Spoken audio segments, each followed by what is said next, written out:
Labas rytas.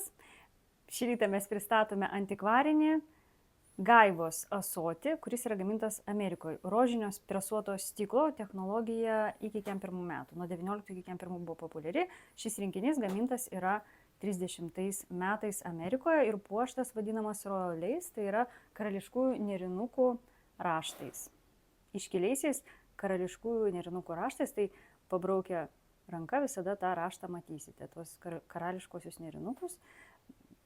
Ąsočio talpa limonadui apie 1 litrą. Čia naminiam limonadui realiai yra skirta. O čia užgaubta, kad neiškristų jūsų visos citrinos ir visi pagardai į jūsų stiklinę.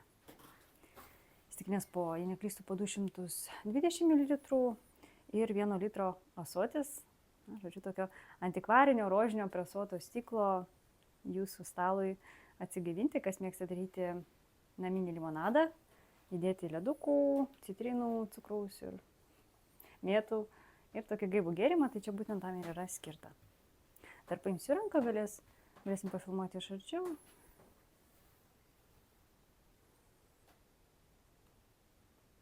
Na, štai. Ir pats ąsotis su stabdais apie litro, irgi su karališkaisiais nėrinukais. Atvežtas rinkinys yra iš Anglijos, o gamintas jis yra Amerikoje. 30 metais, tai tikrai galima sakyti, jis yra antikvarinis, išties labai senas. Todėl ir toksai subtilus, tokios antikvarinės rožinės spalvos. Kas mėgstate stiklą? Tai va tokia vasarinė tokia prekė?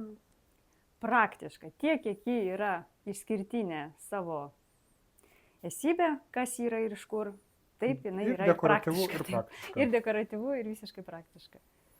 Tai gal tiek tam kartą apie tą amerikiečių. Tiek tam kartų, lauksim jūsų skambučių ir jūsų pačių.